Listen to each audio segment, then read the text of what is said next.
Pemirsa, khususnya mahasiswa Universitas Terbuka, selamat berjumpa dalam program perkuliahan Universitas Terbuka. Pada pertemuan kali ini, kita akan membahas mata kuliah Pendidikan Seni di SD PDGK 4207 dengan topik Unsur-unsur dasar tari. Pemirsa, setelah menyaksikan tayangan program ini, diharapkan Anda dapat menjelaskan 1. Gerak sebagai unsur dasar tari. 2. Tenaga sebagai unsur dasar tari. 3. Ruang sebagai unsur dasar tari. Dan 4. Waktu sebagai unsur dasar tari. Pemirsa, seperti kita ketahui bahwa elemen dasar tari adalah gerak. Kita dapat mengapresiasi sebuah karya tari jika kita dapat melihat komposisi gerak yang dibawakan oleh penari.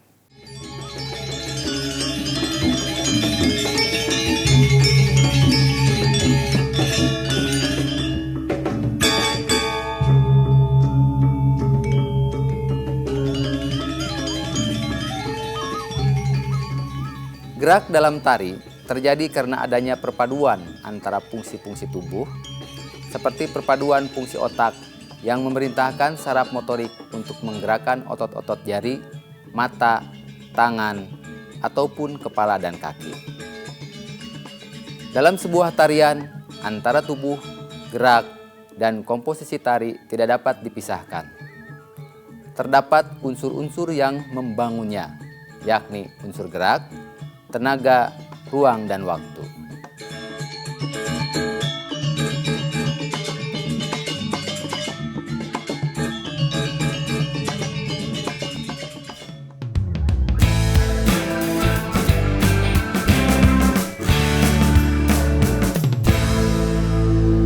Pemirsa, baiklah, sekarang kita akan membahas unsur-unsur yang membangun sebuah tarian.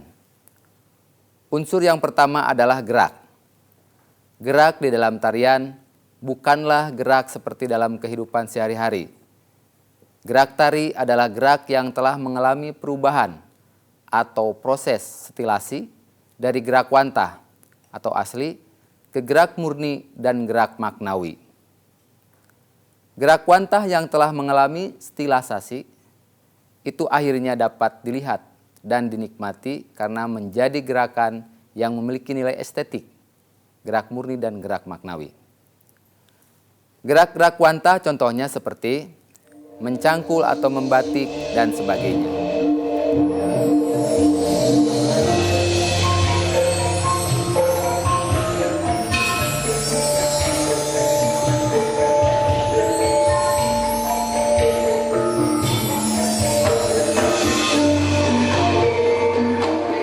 Gerak wantah sangat mudah dipahami. Sebaliknya, gerak-gerak murni dan maknawi tidak mudah dipahami karena sudah mengalami stilisasi atau perubahan, baik penambahan atau pengurangan. Gerak murni merupakan gerak wantah yang telah diubah menjadi gerak yang indah namun tak bermakna. Contohnya, gerak ukel, sampur, menjentikan jari pada tarian Sumatera.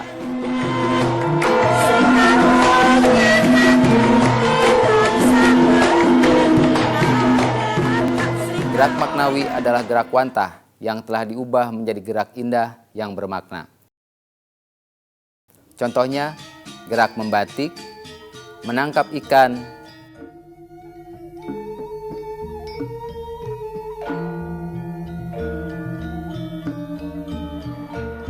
gerakan menangkis, dan sebagainya. Sekilas, beberapa gerakan tari merupakan simbol-simbol. Misalnya, gerak nyawang pada beberapa tari tradisional Sunda yang menggambarkan seseorang memandangi objek tertentu.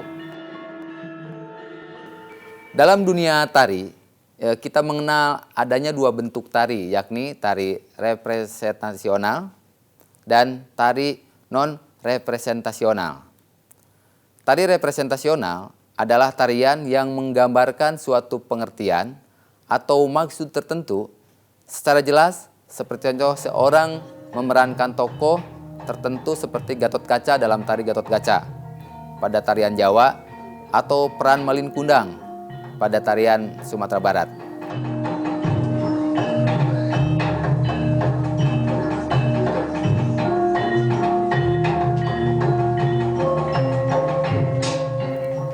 Tari non-representasional adalah tarian yang tidak mengandung suatu pengertian tertentu. Misalnya, tari pendet dari Bali,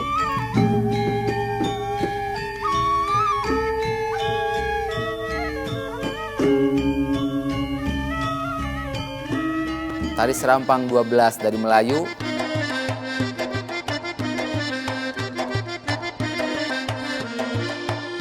tari sedati Aceh.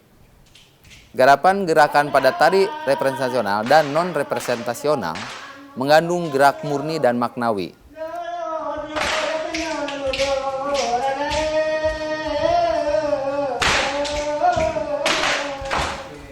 Selain gerak representasional dan non-representasional, kita juga mengenal gerakan feminim dan gerakan maskulin berdasarkan karakternya. Gerak maskulin yaitu gerak-gerak tari yang menunjukkan karakter maskulin. Misalnya, langkah lebar-lebar, gerak kaki terangkat tinggi. Gerak maskulin ini biasa digunakan dalam tari putra seperti tari bandabaya, tari ngeremo, tari prajurit atau tari-tari putra. Anda pasti mengenal gerak tari putra di daerah Anda masing-masing.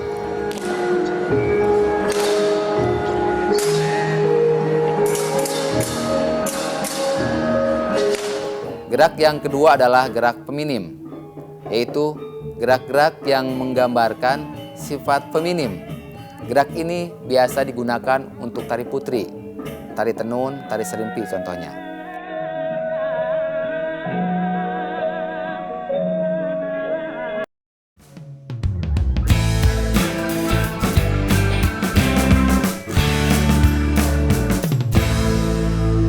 Unsur yang kedua adalah unsur tenaga. Dalam melakukan gerak, dibutuhkan tenaga. Gerak akan hidup dan bermakna jika mendapat tenaga atau energi dari dalam tubuh. Komponen tenaga dalam mewujudkan sebuah gerak tari menjadi sangat penting artinya untuk memunculkan karakter atau penjiwaan seorang yang sedang menari. Tenaga dalam tari dapat diatur oleh penari untuk memunculkan watak dan dinamik. Keras lembutnya gerak yang muncul adalah hasil dari pengaturan tenaga yang dapat disalurkan melalui ekspresi gerak. Penggunaan tenaga dalam tari meliputi intensitas berkaitan dengan kualitas tenaga dalam tarian yang menghasilkan tingkat ketegangan gerak. Kemudian aksen atau tekanan muncul ketika gerakan dilakukan secara tiba-tiba dan kontras. Berikutnya kualitas berkaitan dengan cara penggunaan atau penyaluran tenaga.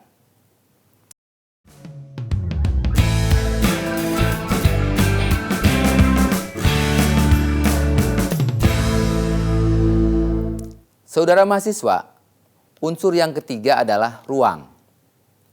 Ruang yang dimaksud sebagai unsur tari terbagi dua, yakni ruang yang diciptakan oleh penari dan ruang pentas atau ruang tempat penari melakukan gerak.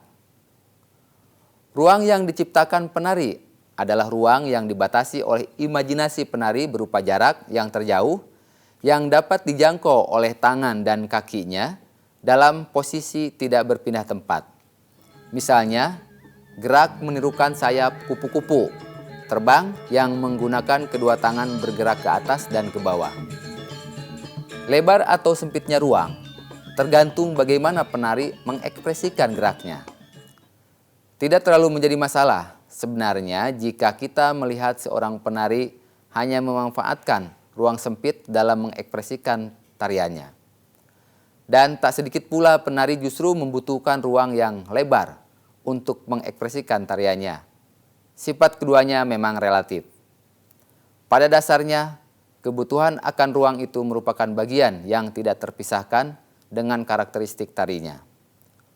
Ruang pentas ataupun arena adalah ruang yang digunakan oleh penari yang biasa disebut dengan panggung atau lapangan atau halaman terbuka. Dalam unsur ruang terkandung aspek-aspek garis, volume, arah, level, dan fokus. Garis dimaksudkan berupa kesan yang ditimbulkan dari gerak tubuh penari ketika menari. Misalnya, gerak tubuh yang melengkung menimbulkan garis melengkung yang berkesan lentur tidak kaku. Gerak diagonal atau patah-patah menimbulkan garis yang kaku yang terkesan dinamis. Gerak tegak lurus memberi kesan tenang dan seimbang, sedangkan garis datar mengesankan istirahat. Lalu gerak spiral berkesan dinamis. Pemirsa, dalam unsur ruang yang dimaksud volume merupakan jangkauan gerak yang dibuat oleh penari yang tergantung pada dasar kecilnya pentas. Misalnya, karena ruang pentas tidak ada terlalu luas, maka langkah penari yang lebar dibuat menjadi langkah-langkah pendek dengan jumlah yang sama.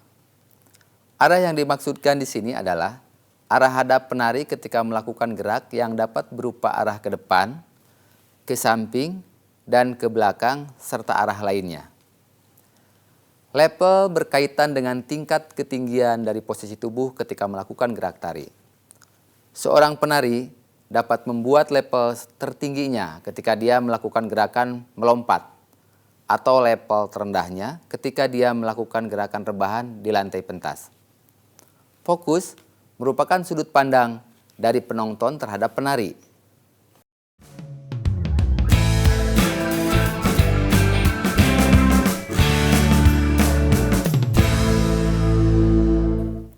Pemirsa, unsur yang keempat dalam unsur dasar tari adalah unsur waktu.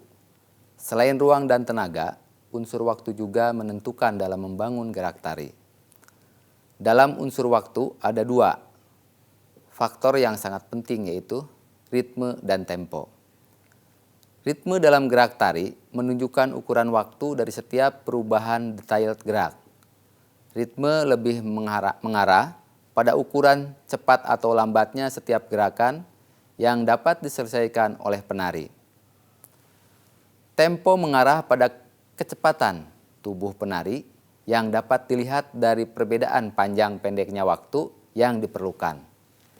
Gerak dengan tempo cepat atau lambat akan menentukan hidup dan dinamisnya sebuah tarian.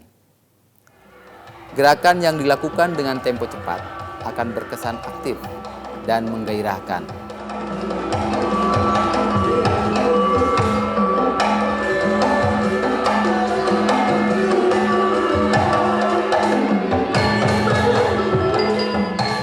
Sedangkan gerakan dengan tempo lambat berkesan tenang, agung, atau dapat membosankan.